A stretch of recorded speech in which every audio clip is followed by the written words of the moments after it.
Alrighty, yo, what is going on, everybody? It's your boy, Mr. DDG94 here, back with another reaction video. Today, we finna react to my favorite player of all time from all 32 NFL teams. This is by the homie Maverick. Make sure y'all go subscribe to the homie channel, run them likes up, the views up, the comments up, subscribers up, and all that over on his channel. You already know they show that love. Here we go, show that love right back. And without further ado, let's get right into it.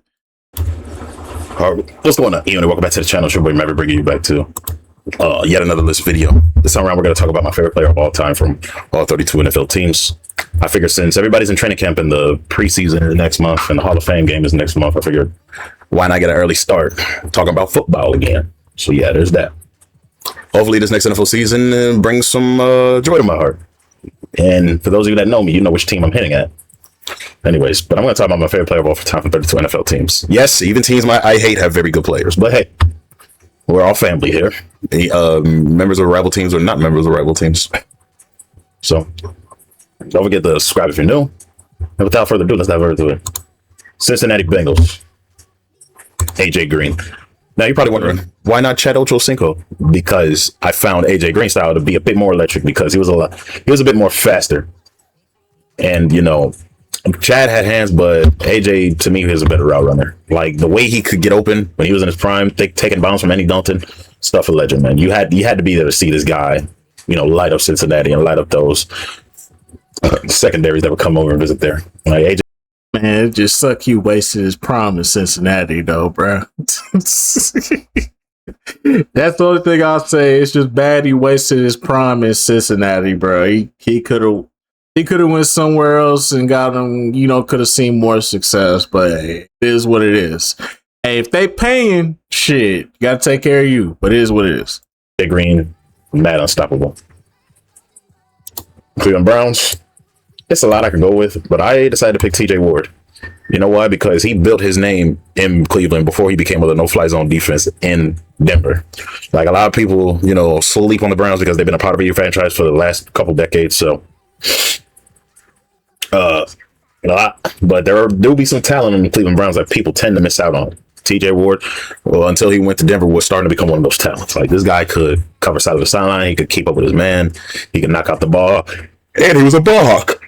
Like whatever a defensive back need him to do, he would do it. Like he's like an X Factor ability reinforcement, to say the least. Baltimore. Outside of Jim Brown, I couldn't give you a good player for the Cleveland Browns.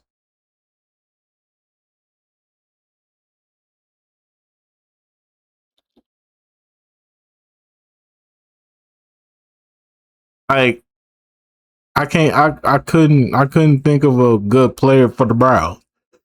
I can't. I've never seen y'all with a good player. I'm sorry. Well, there's Myles Garrett, but thankfully he came to his senses and moved on. Oh my goodness. Thank God this nigga moved on. Jesus Christ. But outside of that though, I ain't never really seen the Cleveland Browns with a good player.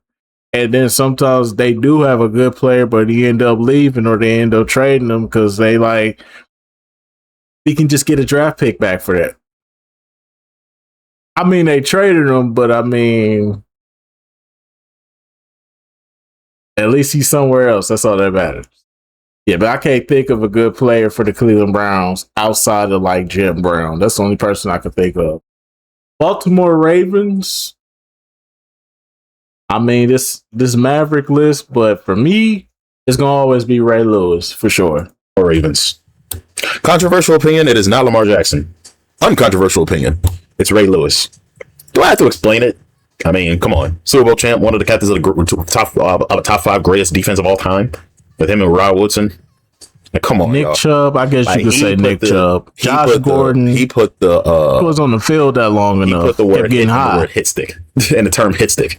You know what I'm saying? Like it was because of this guy, you know, the hit stick got introduced in Madden. That's what I feel, because like there's no way he makes MVP, makes the Madden cover, and have a whole entire move, and then the way he tackles people. Like, look, this is arguably It was arguably the second greatest coverage linebacker of all time behind Lawrence Taylor.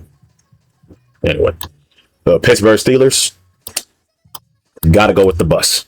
Gotta go with the bus. All right. And primarily because he was one of those running backs that was completely hard to tackle because he was not only strong but fast. For me, with the Steelers, it's gonna always be it's gonna be Troy Polamalu for me. It's always gonna be Troy Polamalu for me, bro. I seen this nigga jump over a whole. I seen this nigga jump over a whole defensive line and sack a quarterback, bro. That nigga was different. So yeah, like he was a straight up bruiser. Like he'll knock you over.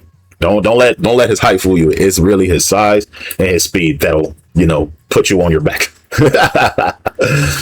Yeah, man. And like Ray Lewis, this man also retired on top being a Super Bowl champion. So yeah, there's that too. Even though his Super Bowl was run on some controversial means, that don't mean Bettis wasn't one of the best. Jerome Bettis was one of the best running backs to ever do it. Chicago Bears. I'm gonna go Brian Urlacher. Yeah, and I like Brian Urlacher for the same reasons I like Ray Lewis. Plays great off the ball. Definitely was a quarterback of that Bears defense, especially when they made it to the Super Bowl back in February 2007. And dude could, cover number, you know what I'm saying? Could shut down the middle of the field as well as can generate pressure and rush the passer. That's what I like. I don't have a problem with Brian Urlacher. But for me personally, I'm taking Devin Hester. I'm sorry. I'm taking Devin Hester. Like about these dual linebackers, they can rush and they can cover. And Brian Urlacher is one of those guys. So yeah, shout out Brian Urlacher. Yeah, I think him and Ray Lewis retired in the same year, if I'm not mistaken. But anyways. Detroit Lions. Detroit. I only got one answer here. Calvin Megatron Johnson. Yeah. And the reason why it's either Barry Sanders or Calvin Johnson for me when it comes to Detroit. I'm more leaning towards Barry Sanders, but I can understand why people say Calvin Johnson for sure. Is that he was like a second coming to Randy Moss, because Moss was drafted in the 90s and Calvin this nigga was Randy Moss on steroids, bro. This goes like what, 6'7", 6'8", big as hell. This is the equivalent. If you ever wanted to know what LeBron would look like if he was in the NFL, just imagine this nigga right here. Just watch this nigga highlights and you'll see, bro. Yeah, Calvin Johnson was a different breed. Was in the mid 2000s, so he was tall. He had speed, he had route running, he had agility, and he had massive hands. Like, it doesn't matter what type of coverage you threw at him. Like, Calvin is going up there and getting that thing. You know what I'm saying? But if only the injuries wouldn't catch up to him to make him retire so early. If only. But yeah, this guy was a beast. The Green Bay Packers. Y'all know. Fuck the Packers. But you from Wisconsin. I don't give no fuck. Fuck the Packers, nigga. Fuck that racist ass town, bro. Fuck them.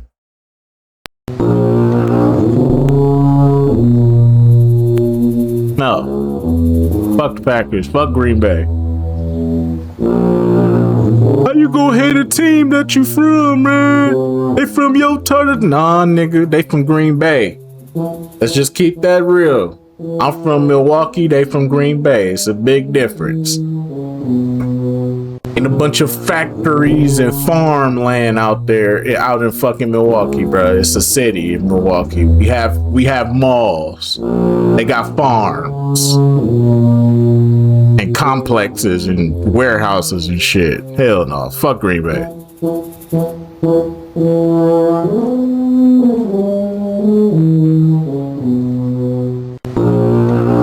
How much I hate this team, but I gotta be fair. If I had to pick somebody to be my favorite player, it'd be Greg Jennings. And yes, I put his Vikings picture on here to spite you guys, because after he wrote this, he turned into this.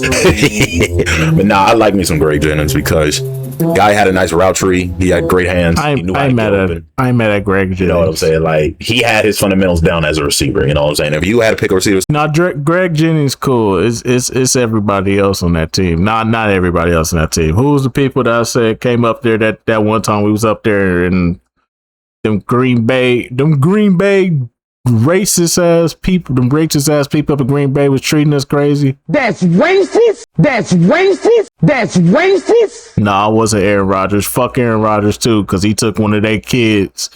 He took one of their kids' bikes. He ain't take our kids' bikes. He took them bougie ass racist people kids' bike. That's racist. That's racist. Fuck Aaron Rodgers. It was Greg Jennings, Bubba Frank, Donald Driver, Charles Woodson. I forgot the other nigga name though. He was a linebacker though. He was a black linebacker though. I forgot his name though. I gotta look up the 2007 season Packers. Oh yeah, fuck Brett Favre too. That bitch ass nigga was already on the field. He didn't want to participate. He wanted to be on the field and shit. I'm already on the field. Yeah, fuck you too. Start your franchise with Greg Jennings would be one of those guys you could definitely count on. His route running, his savvy, his release. Has pretty good hands too, and he's fairly tall. So yeah, you'd like to have a Greg Jennings on your roster. You would like to have Greg Jennings on your roster. You know what I'm saying? And I'm biased because he's one of the Packers that turned into a Viking, and then he did a little stint in Miami and then called it a career. But still, for the 2 years we had him on the Vikings, I appreciated him. Anyways, speaking of the Vikings, they're next. There's only two right answers for this one for me, and I couldn't choose between the two. Randy Moss and Adrian Peterson. Yeah, Moss, self-explanatory. The guy's a Hall of Famer. Like, not even cancer could cover this guy. But what more can I say, man? He's been our tag franchise player of all time ever since the moment he stepped foot into the NFL. Yeah, it's Randy Moss, and then Adrian Peterson because of how elusive of a running back he was. Like once he got loose, there was no stopping him. He was hard to tackle because he had always had tricks up his sleeve to make you miss. Like, you got to show Adrian Peterson his respect. You got to. Even though he gets in the news for the wrong things, you got to show Adrian Peterson his just due.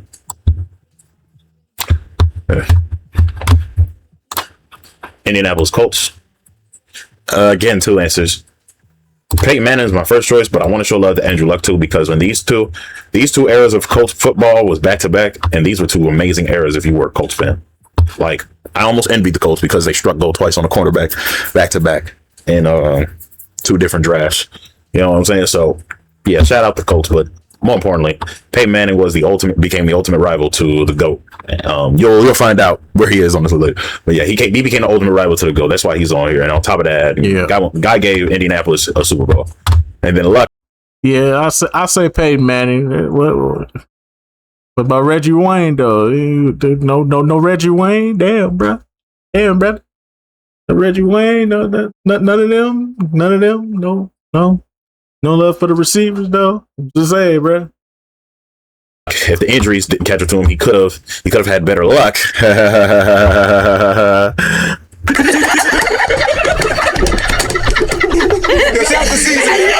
He could have had better luck of getting the Colts past the third round. Because if it weren't for him running into Manning that one year and him running into Brady that other year, he definitely could have crossed over. He definitely could have crossed over and got to a Super Bowl. But the injuries definitely limited him. Like, for real. And the Colts organization wasn't doing him much favors, so there's that too. Luck remains a what if. Jacksonville Jaguars, gotta go Maurice Jones-Drew. Yeah. And like I said, couldn't even think of nobody but Maurice Jones-Drew. That's all I could think of. But his build and his toughness and his elusivity made him a problem. Made him a nightmare for opposing defenders to try to tackle. Like, he could make you miss. He could truck you if he wanted. MJD was a straight up boss in his Jaguar days. Look, there was a reason why he was so broken in Madden 13. You know what I mean? It's Maurice Jones-Drew. It's Maurice Jones-Drew. Houston Texans. I gotta put Andre Johnson in here. Yeah, I was about to say, brother, they history ain't on shit. I'm sorry. It's only one name I could pick out of there. It'd be Andre Johnson, bro. Because when they go to the Houston Texans, bro, Hear me and hear me good, nigga. I'm here to double down. That shit is a 2-pack of ass. The fuck are you talking about? That shit stinks. I'm sorry, but the Houston Texans, boy, y'all history ass. Ellie is not JJ Watt, even though I do love JJ Watt. But I like Andre Johnson because he's Arian one of Foster, those, yet again, one of those tall, Andre Johnson, the with a one. high catch radius. Stop the Arian Foster, though. I forgot about him. Like, look, get Johnson, get Andre Johnson open on a nice little corner route through the end zone, fade route to the end zone, man. He's getting out there and catching that thing. Oh, yeah, that's right. DeAndre Hopkins, too. Yeah. Like, it had some good receivers. This guy, he would go. And had some good receivers. You know, damn near 24/7 in order to shake the guy off you. Their history's still bleak, though. But, you know, throw him off his game. But yeah, man, shout out Andre Johnson. Tennessee Titans. Tennessee. Chris Johnson. Yeah. Prayers up for this guy because he is suffering from ALS. I saw that video where he was talking through a device using his eyes, and it really, really hurt my heart to see one of my childhood heroes go out like this, man. So what's your team? I ain't got no team. Stinks, but doesn't take away from the fact that at this point this guy was the Titans. Like CJ2K, anybody? Shoot, I remember using him on NFL Street, man. This dude could not be tackled. Stiff arm rate high, elusiveness rate high. Like, there was nothing Chris Johnson couldn't do.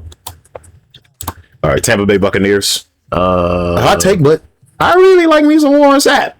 He was a very important part of that 02-03 team, Buccaneers team that won Yeah, I was gonna say Warren Sapp for sure.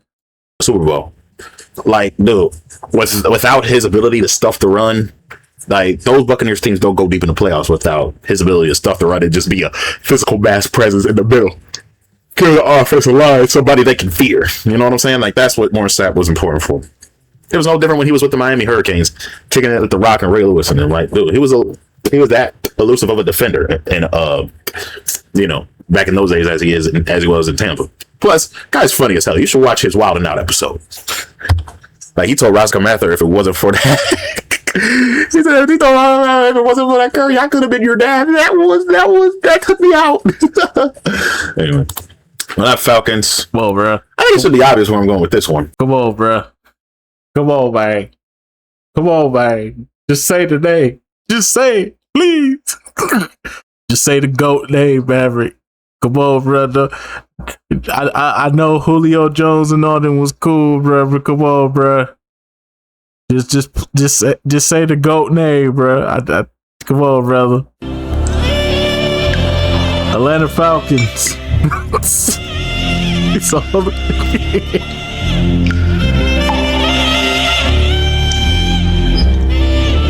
Michael Vick. Yeah, that's what's up. Yeah. Yeah, that's what's up. Yeah.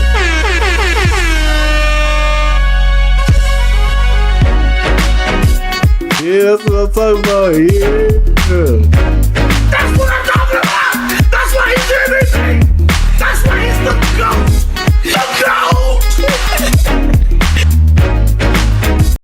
Most definitely, Michael Vick, that nigga, man.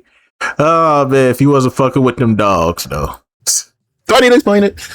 I mean, he's arguably their franchise's greatest quarterback, hands down. And, like, I didn't even mention how much of a cheat code he was on, I think it was Madden 04. Because on Madden 05, that's when Ray Lewis on the cover. So, on Madden 04, like, this guy was faster than every other quarterback. You couldn't catch him. He could run all over. Like, imagine if he didn't get caught with the illegal dogfighting scandal. Imagine what his career could have been. He probably could have made it to a Super Bowl one of these times. We'll never know, man. But yeah, Michael Vick, big what if. And even when he was at the Eagles, it was still a big what if because, like, that stack team that they had when Vince Young was his backup, and they had Avon, they had Jackson, they had Deshaun Jackson, they had Westbrook, at Brett Selleck, they had a whole bunch of talent. They had everybody. They had a whole bunch of talent. They had all that talent, and that bitch ass nigga Chip Kelly came and fucked that team up, bro. Fuck Chip Kelly. Jason Avon, they had a whole bunch of talent. They called themselves the Dream Team Eagles, and they went 8-8. Just what if, man? Because around the time he was with the Eagles, he was starting to get injury prone and not being a starter. Hence why he kept getting benched from Nick Foles, and he eventually got traded to the Steelers and then retired. But Michael Vick is one of those quarterbacks that should have gotten the ring. But anyway, Carolina Panthers got to roll with Steve Smith, and it's literally the same thing I said about MJD, and literally the same thing I said about Jerome Bettis. It didn't matter how tall he was. He was so short that you couldn't guard him and keep up with him because he would blitz, but he would streamline right past you because he was just that fast, man. And then like also, this dude's ability to catch in traffic when throwing a perfect ball is precise. Like, dude, who else didn't get robbed when Jake Delhomme threw that big dot to Steve Smith in that Super Bowl against the Patriots? Who else didn't get astounded? But yeah, man, shout out Steve Smith. Steve Smith Sr., that is, to be exact. Saints. I can't stand the Saints, but I gotta throw them in here. Drew Brees. The reason why, he's the most accurate passer of all time. What more can I say? Like, this guy's led the league of passing yards so many times. And that Super Bowl he won, even though it was more off of Tracy Porter's epic interception return, he definitely run this on his own feet. So yeah, there's that. And as far as that continues, like, he always managed to remain one of the more consistent quarterbacks of his time. You know what I'm saying? Too bad he could never get back to the Super Bowl after that. So there's that. Buffalo Bills. This is probably one of the only few modern players I have on this list, but it used to be CJ Spiller, but for me, it's Josh Allen. Rocket arm, nice accuracy, is very elusive, can run. I guess. I mean, he's one of the paragons of a dual threat quarterback in the NFL. Strong arm and strong legs. Even though he played like dog shit in the playoffs this year, but I can't deny. Yeah, he kind of becoming like that franchise cornerstone for them. I can't even deny that. He's pretty hard to bring down too, considering he's like 6'4", 6'5", I think. So yeah, man, Josh Allen, he's definitely one of them ones. Definitely a higher end caliber, top tier quarterback in the NFL for sure. I would like to see him give Buffalo their first championship, but I don't know if that'll come true because of politics. Because there was a couple times where the league hold him, and then there were other times where his receivers hold him, and there were other times where Kincaid and Knox hold him too, and then the times where the defense would just sell him after him driving down the offense to score points after a long drive. You know. Yeah, man, there's that. Miami Dolphins. It was tough, but I gotta go with Ricky Williams, and the reason why is that I mean, Ricky Williams is cool, but let's be for real, bro. It's Dan Marino. I understand it's your list, Maverick, but Dan Marino. Yeah, Dan Marino. Another what if that was so good when he was active, and everybody was mad at him for retiring so soon. I was just flabbergasted. I'm like, you had so much potential. Like, this dude made the cover of NFL Street. That's how good he was, man. And just like all the other elusive running backs, he was hard to take down because his ability to make you miss. And when he got in the open field, it was over. You were getting torched every time for 6. But yeah, man, shout out Ricky Williams. New England Patriots. Who else would it be but this man? It can't be nobody Who else. It can't be nobody else. Who else? That's what I'm talking about. I mean, come on, man. He won 6 rings with this franchise and won his 7th on the Tampa Bay. There is no Patriots dynasty without Tom Brady, without the GOAT. Led the greatest comeback in Super Bowl history, too. What more can I say? It's Tom freaking Brady. New York Jets. Gotta go with my guy, Darrelle Revis, a.k.a. Revis Island. No one man is an island.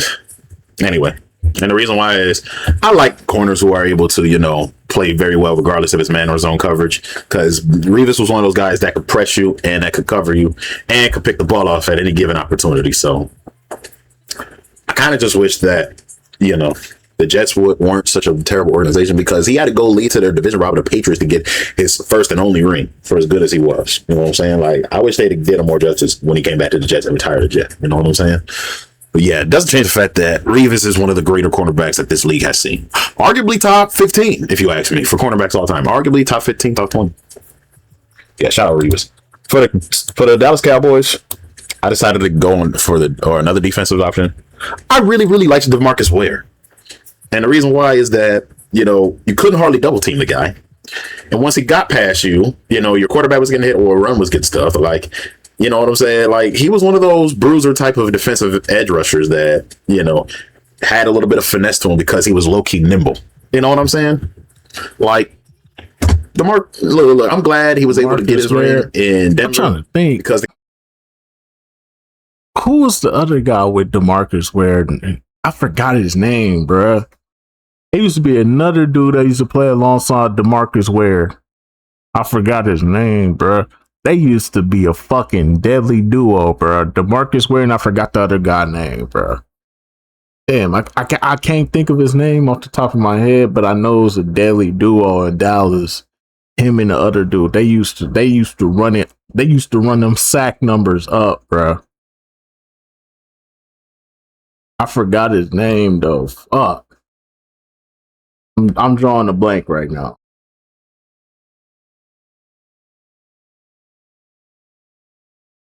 I know Marcus Ware and it was somebody else, bro. They used to run it up in the sack column, bro. I remember them, bro. They used to be a deadly fucking duo.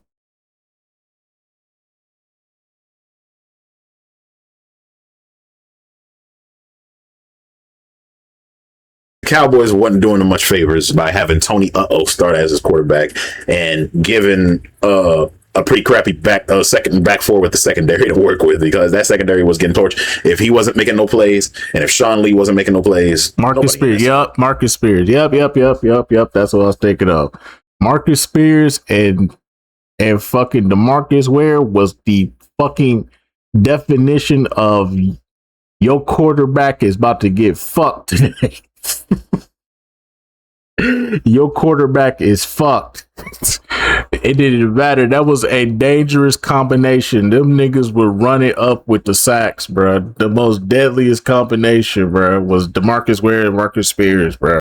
There was really making no plays. Maybe except for Brandon Carr when he got there, but he didn't spend too much time with the Cowboys. But anyway, moving on. New York Giants. I got to give my respects to Eli Manning. The reason why he won to Lawrence Taylor. Even though that nigga was sniffing that shit, still Lawrence Taylor. But hey, Eli Manning was cool though. 2 Super Bowls off of 2 damn near impossible plays against the greatest quarterback to ever lace up a pair of cleats. Like the helmet catch and then the Dynaplastico afterward. Come on. And then 4 years later, the Manningham catch. And this guy single-handedly ended the Packers' opportunity of becoming a dynasty with Aaron Rodgers. That's another thing I got to give this man props for. Like, he ended the dynasty talks that the NFL media was talking about with Aaron Rodgers and the Green Bay Packers when they won Super Bowl 45. When they met in the divisional round, all it took for what Eli to do was to give Hakeem Nicks the Hail Mary. And it was game, set, match. Shout out to you, Peyton. I mean, Peyton's little brother. Philadelphia Eagles. It's a lot to choose from, but I had to pick Deshaun Jackson. And the reason why is because his elusive speed and his route running and his catch radius made him pretty lethal of a tough cover for defenses to game. Over Terrell Owens? I get it, though. He had the longer tenure. Over Terrell Owens? I'd still give it to Terrell Owens to this day. And when we talk about the Eagles, I still say Terrell Owens is still the greatest nigga to wear Eagles uniform to this day. Even though he had a short tenure with them, and I know Deshaun Jackson's is longer. But I understand, though. I understand. Playing against. And it didn't help that the Eagles were so loaded at receiver. Like, it was him, Riley Cooper, Jason Avant, and Jeremy Maclin at a point. You know what I'm saying? Like, those guys are very, very tough to guard. And, you know what I'm saying? Even when he was a Buccaneer, he had Mike Evans and Vincent Jackson to help take heat off of him there as well. Like, you could count on Deshaun Jackson, you know, being a 60-plus yards per game kind of guy and getting yardage after catch, too, because that's the type of guy that he was. Like, he'll break a tackle and get so much yards after catch. It's uncanny. You know what I'm saying? Always a tough cover for your opposing team's best defensive back. But yeah, man. Shout out to Deshaun Jackson. And who remembers him from the Miracle in the Meadowlands back in, I think it was 2011, 2012? One of those seasons. 2011, 2010? I do. Washington Commanders. Big RIP, but I had to put Sean Taylor in here, mainly because, you know, he's also a big what if. Like, what if people didn't try to break into his house and shoot him to death? Yeah. You know what I'm saying? RP like, Sean Taylor, bro. Guy was always a tough matchup for any opposing receiver to come under. In fact, I think Santana Moss remembers him pretty well, too, when they would go on training. Shout out to Santana Moss. But yeah, man, like, hell. I think even Terrell Owens, when he was an Eagle, had trouble with this guy. So, yeah, this guy was a pure shutdown. You know what I'm saying? Had God-given talent. It was just ripped away from him too soon because some people decided to break in his house and steal. and as a result, kill him. But yeah, man, rest in power to Sean Taylor, man. He's one of the biggest what ifs of all time in the NFL, if you ask me. But yeah, Denver Broncos. I'm gonna pick a receiver this time around. I'm gonna pick Brandon Marshall. Reason why? Brandon Marshall. Like his build, okay. His route running, and his catch radius made him a tough assignment for opposing defense to cover. He was lights out on the Bears too, but it was the Broncos where Brandon Marshall actually got started. You know what I'm saying? Like teams feared Brandon Marshall. They didn't fear the Broncos as a whole because everyone. I mean, there was John Elway, but I get it. I understand it though. I understand it. It's you didn't really get to see these people during their prime, but you know, John Elway is it's a hard pass up. Else around Brandon Marshall wasn't up to par, but still, teams scripted against Brandon Marshall. That's how tough of a cover he was. Dude had great hands, route running, had the height, had the build. Like what Brandon Marshall couldn't do. You know what I mean? Kansas City Chiefs. It's only right I put this gentleman in here. I gotta go with Patrick Mahomes. I have to. Yeah. Dude lit up the league with 50 touchdowns his first year starting. Number one. Number two, the guy is the last quarterback to lead a team to back-to-back Super Bowls and win them both. But then, let's not forget the epic comebacks that he had against the same year he won his first Super Bowl when he came back from 24 down against the Texans, when he came back from 17-7 against the Titans, and when he came back down 10 points in the fourth quarter with 6:39 left. And no, it was 7 minutes left, and he threw that amazing dime to Tyreek Hill on the deep outside. That's what makes real high tier quarterbacks. That Super Bowl crossed Patrick Mahomes into the elite category. Yeah, and you can't say I'm wrong. Anyways, moving on. LA Chargers, aka San Diego Chargers. Gotta go with Antonio Gates, and the reason why. Part of it is because he's 1/3 of the most iconic trio in Chargers history. Him, Phillip Rivers, and LaDainian Tomlinson, which was a messed up interception return away from. I'm taking LaDainian Tomlinson though. I'm sorry. I'm taking LaDainian Tomlinson. Don't get it twisted. Antonio Gates was cold, but I'm taking LaDainian Tomlinson. Sorry. That's one of my favorite running backs of all time. Making it to this next round of the playoffs. But it was also the fact that this dude was a cheat code on Madden too when I would use the Chargers, because he wouldn't drop anything I threw at him. And it didn't matter what coverage he was in too. You know what I'm saying? I would just throw it up and highball it, and he would just come down with it because he was so tall and strong. You know what I'm saying? But yeah, man. Antonio Gates, what can I say? He was as tough as they come. He had wide receiver speed for a tight end, but because he was so tall, they put him at tight end. He would torch your opposing team's best linebacker. That's how tough of a cover he was. You know what I'm saying? Watch film on Antonio Gates if y'all haven't. The guy was legendary when he was playing. Oakland/Las Vegas Raiders. Yeah. I have to put Charles Woodson in here. Yeah. And it was because of his elusiveness as a defenseman, because it didn't matter if he was a corner or a safety. He was going to shadow his man however way he wished to, and he was going to hawk the ball if given the chance. Plus, guy hits pretty hard, like a truck. You got to give it up to Charles Woodson. Look, his ability to read pre-snap offenses and his ability to read route trees, that's something that has to be studied. Low-key, he was also the quarterback for that Raiders defense way back in the day. If you know, you know. You know what I'm saying? I hate that he had to get his ring with the team I hate so much, but regardless, he deserved his respect. Arizona Cardinals. Got to go with my hometown legend here, Larry Fitzgerald. Yep. I think it's partially self-explanatory, but he's arguably the most iconic receiver in Cardinals history behind Steve Largent. I mean, if you ask me, I'd argue he's more iconic than Steve Largent, but still. Guy had it going on. His yards after catch, stuff of legend. And he had a pretty good game against the Steelers in the Super Bowl. Too bad it was due to a losing effort because Kurt threw 2 picks in that game. Yep. And furthermore, the defense couldn't stop that toe tap from Santonio Holmes. So there's that. But yeah, man. One of my favorite games from Larry Fitzgerald is when Carson Palmer was getting pressured and he was wide open underneath, and dude took the ball all the way up to near the goal line. And then when he got, then the next play called was him coming around, and Carson Palmer did a shovel pass and got him in the end zone, which eliminated the Green Bay Packers yet again. Ugh, that had to feel so satisfying because Larry Fitzgerald is from my home state of Minnesota, and you know how much we hate the Packers there. That probably had to feel so satisfying for him to do. In fact, he used to be the Vikings ball boy. Anyways, Los Angeles / St. Louis Rams. Got to go with Marshall Faulk. Yeah, and the reason why, former MVP, number one, number two, guy was very hard to bring down. Like once he got his burst going, it was game over for you. It was game over for you. And he's also part of the reason why the Rams had the greatest show on turf offense, because you had Holt and Bruce, and then you had Warner and Falk in the backfield. The motherfucker. Given time, those offenses. Them early Maddens, them early 2000 Maddens. I remember Marshall Faulk being a cheat code on some of the earlier Maddens. Oh my God. In modern Maddens, you got to hook them up with the right abilities, otherwise it won't work. Like if you give him Freight Train as an X Factor, it'll work. The Rams was a fucking problem. San Francisco 49ers. San Francisco. I gotta go with Terrell Owens. I can't. Man, the San Francisco 49ers got probably the deepest bag of goats I've ever seen, bro. You got Jerry Rice, Terrell Owens, John Elway, fucking, I'm trying to think who else. I think Deion played there for a year or two. I think Deion Sanders was on there for a run. Bruh, they probably got the deepest bag of goats, bruh, throughout the entire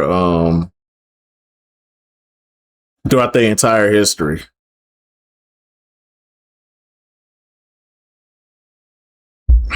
Yeah, it's a mixed bag. You go with anybody, really. You could say one name and you wouldn't be wrong. Not put, any more legendary players on here, not mention Terrell Owens. Now, granted, I couldn't put Jerry Rice on here because I was not alive during his prime, but I was alive to witness Terrell Owens at his best.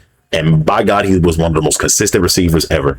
Steve Young, I forgot about Steve. Very route running savvy. He's very he has a nice catch radius, and he's also very good. He's also very good at creating separation as well. Like your ultimate ability as a receiver is to create separation. Like Terrell can get himself open on so many angles, dude. Like y'all gotta watch his highlights to watch how he just cooks defenders. Like y'all gotta watch it from game box tape. Like watch how well he just cooks people. I don't know why Donovan McNabb and him didn't get along so well, but that was the closest he ever got to winning a Super Bowl. Shout out to Terrell Owens. But yeah, man. Lastly, the Seattle Seahawks. Seahawks.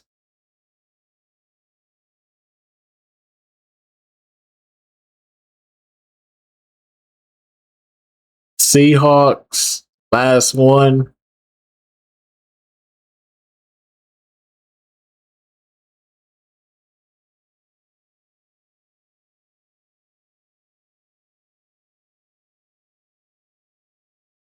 For me, I'm gonna probably go. For me, I